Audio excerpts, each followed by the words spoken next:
আমার মেয়ে পরীক্ষার মাঝে বারবার করে জিজ্ঞেস করছিল, মামাম সোনম ওয়াংচুক স্যার কি, সবাই যে ওনাকে এত রেসপেক্ট করে। আমি বলেছিলাম দাঁড়াও, ওনার ওপর নির্মিত 3 ইডিয়টস ফিল্ম তোমাকে নিশ্চয়ই দেখাবো।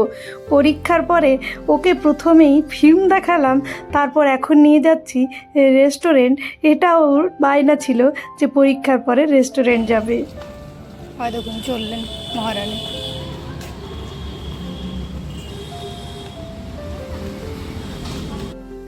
রেস্টুরেন্ট বা রেস্তোরাঁয় যাচ্ছি বলতে গেলে আজকে বলাটা একটু অন্যরকম হয়ে যায়।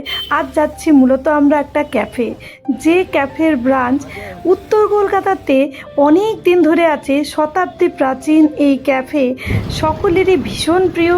তবে এখন পাটুলিতেও এর ব্রাঞ্চ খুলেছে, আজ সেখানেই যাব।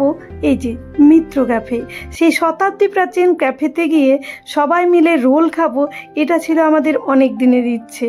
চলুন ভেতরে যাই। বাইরে থেকে এটার লুকটা এরকম, তাই এবার ভেতরে গিয়ে আপনাদের সাথে এর কীরকম কী প্রাইস সমস্ত কিছুই শেয়ার করব। মুখে সমস্ত কিছু বলা যেহেতু পসিবল নয়, এই সমস্ত কিছুর প্রাইসগুলোই তাই আপনাদের সাথে শেয়ার করে দিচ্ছি আর কি।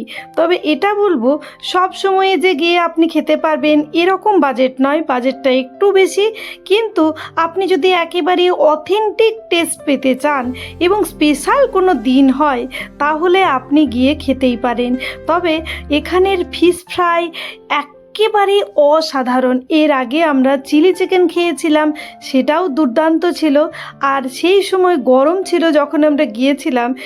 আমি আর ইচ্ছে মূলত নিয়েছিলাম ড্রিঙ্কে আমপোড়া শরবত, যেটা সারা জীবন মুখে লেগে থাকবে।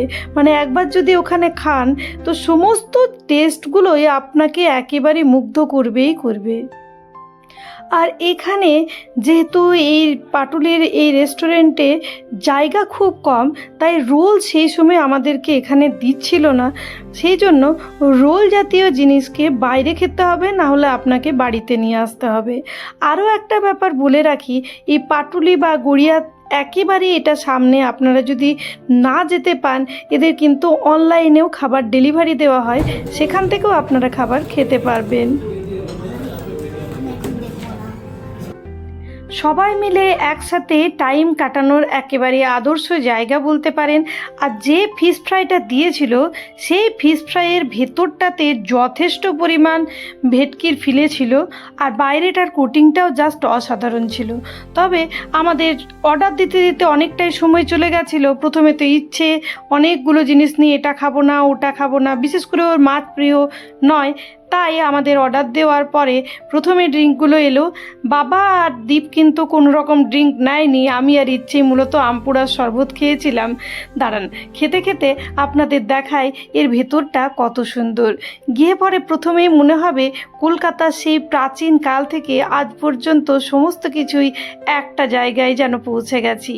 একেবারে বাঙালি নস্টালজিয়া যেন এর দেওয়াল ছুঁয়ে গেছে। সেই ট্রাম, সেই পথের পাঁচালী, সেই দক্ষিণেশ্বর, আনন্দ পাবলিশার্স, সমস্ত কিছু দেখতে পাবেন এদের দেওয়াল অঙ্কনে।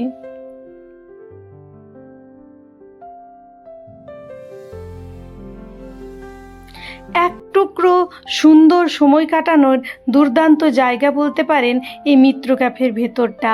তাই আমাদেরও ভীষণ ভীষণ পছন্দ হয়েছে। এর আগে আমি আর দীপ অনেক আগে একবার গিয়েছিলাম উত্তর কলকাতার যেখানে আছে সেখানে, তারপর ইচ্ছে হওয়ার পর আর এইসব জায়গায় যাওয়াই হয়নি। তাই বাবাকে নিয়ে আমরা এসছিলাম এখানে।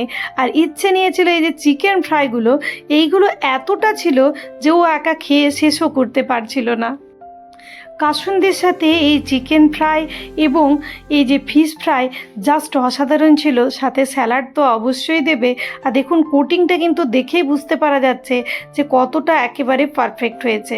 আর ভেতর থেকে মাছের ফিলে একেবারে ভরপুর ছিল।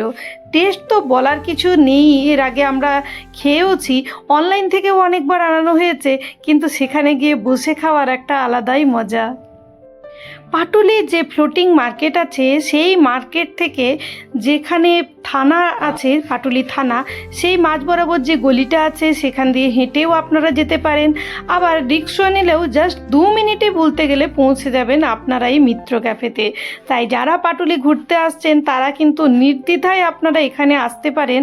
আর খাবারের মান তো আমি আপনাদের আগেই বললাম জাস্ট অসাধারণ ছিল, মানে বাচ্চা বড় আমাদের সকলের কিন্তু ভীষণ পছন্দ হয়েছিল। এখানে আমরা বসে মূলত খেয়েছিলাম ফিশ ফ্রাইটা আর আমপুরার শরবত, আর ইচ্ছে খেয়েছিল ওই চিকেন ফ্রাই। রোল যেহেতু তখন এখানে দিচ্ছিল না, মানে জায়গার যেহেতু অতটা বড় নয়, মানুষ খাওয়ার জন্য পরপর আসছিল, তাই রোলটা ওরা বাইরেই দিচ্ছিল। তাই আমাদের যখন খাওয়া দাওয়া হয়ে গেল তখন আমরা রোলটাকে প্রথমে ভাবলাম ওখানেই বসে খাই, কিন্তু যেহেতু ফিশ ফ্রাইটা অনেকটাই ছিল আর আমরা আমপুরা শরবত খাওয়াতে পেটটাও ভরে গেছিলো, তাই আমরা রোলটা বাড়ি নিয়ে আসবো ভেবেছিলাম। এই যে আমাদের 4 জনের এই বিল হয়েছিল। এই বিলটা আমাদের আমপোড়া শরবত, চিকেন ফ্রাই আর ফিশ ফ্রাই মিলিয়ে কিন্তু হয়েছে। আর রোলটা আমরা যেটা নিয়ে এসেছিলাম সেটার প্রাইস বাইরের থেকে একটু বেশি ছিল। প্রাইসগুলো একটু বেশি, আপনারা কোনো স্পেশাল অকেশনে এখানে যেতে পারেন। আর সেই ক্ষেত্রে বলবো যে রোজই যে খাওয়ার মতন জায়গা সেটা বলবো না।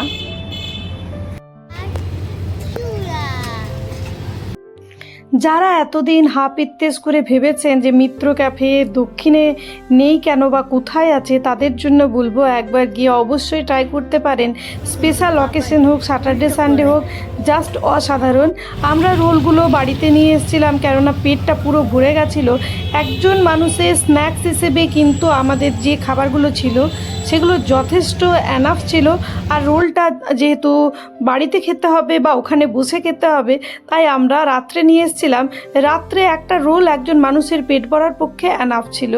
আজকের ব্লগটা এই অবধিই থাকলো, কাল নতুন একটা ব্লগ নিয়ে চলে আসবো। আজকের ব্লগটা কেমন লাগলো অবশ্যই কমেন্টে জানাবেন। সবাই ভালো থাকবেন, সুস্থ থাকবেন। শুভরাত্রি সকলকে।